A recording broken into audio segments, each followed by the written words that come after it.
Hello, this is David Crossend with Sector History. 20 years ago the Eon Omega sector faced a bloody conflict like none since the reunification wars. Three small systems, out on the rim of the sector, would find themselves embroiled in brutal conflict that would soon draw the attention of the former Union of Systems, and ultimately lead to its demise. The war began on June 11, 20 years ago, when Ifian forces attacked Alayan bases and stations on Aldoras Irabalo in the Mala Rupanta system. Since before the reunification wars, the Ifionians claimed the Mala Rupanta system under their rule. This rule was declared illegal by the Union of Systems following the RU wars, and the system was given over to the Alayans for governing. The Ifionians continued to make claims that the people of the Mala Rupanta system were being systematically harmed by their Alayans governors. Three independent inquiries, one most notably by Apex Galactica, led to the dismissal of these claims. Violence and acts of sedition by the Ifionian allied rebel groups of Aldoras Irabalo began to increase to nearly unmanageable levels. Tavrik Donalds, the Alayan governor of the planet, declared martial law. With the chaos of the terrorist acts drawing away Alayan forces, the Ifionians struck back at many of the defensive satellite bases and orbital support fleet stations in the Mala Rupanta system. In response, the Alayan fleet declared war and immediately put out a call for aid from the Union of Systems. This aid would not come soon. After nearly 2 years of fierce fighting, the Union Council declared that action was required, with Union Chair Michael Morels famously stating, "Should Mala Rupanta fall, surely the Union will fall." The basis of our society, in foundation and faith, is that we are to ensure our arrangements, we are to defend our accords, and we are to protect people from the threat and shadow of war. Within 1 month 1.2 million Union troopers gathered from across the many systems and factions of the Union were dispatched to aid the Alayan forces. 6 years would pass and desperation set in from all sides. Across the sector, news of the war became ill-received with the civilian populations. Many of the founding worlds and factions of the Union became unsure of the war and wished to pull out.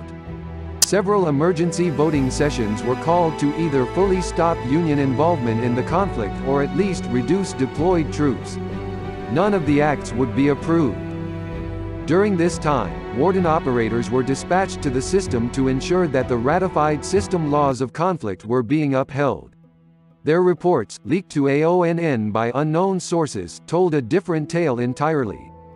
The people of Mala Rupanta, prior to the conflict, were living as slaves to their foreign overlords. Inhumane treatment ranging from mass murder to torture, to other vile acts were all testified to by both civilians and military fighters on all sides. Data records of such incidents were recovered from older stations. Following the conflict, biological weapons, ones which were restricted by the RSLC, were shown to have been in common use. The wardens began an investigation into the Union officials.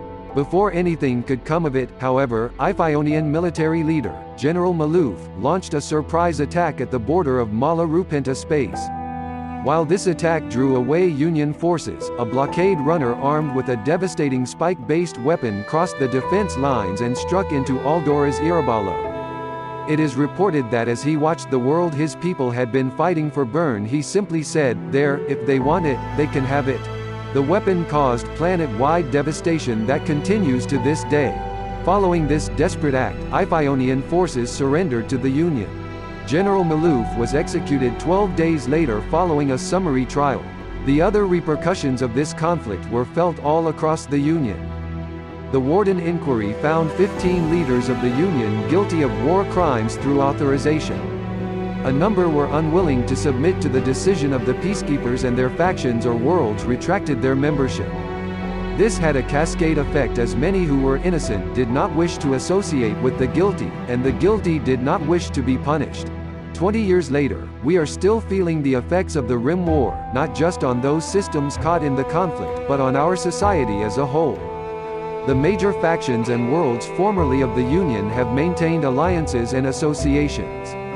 The wardens maintain their Union-mandated task of keeping sector peace the best they can, and the historic Anchorhead station still plays host to many of the summits and accords that keep our economy going, and the sector spinning. Thanks for listening. I am David Crossend and this has been Sector History, brought to you by AONN. Stay tuned to this wave frequency for another episode of Sector History followed by the season finale of Vampire: The Marches of Time on Recovered Media.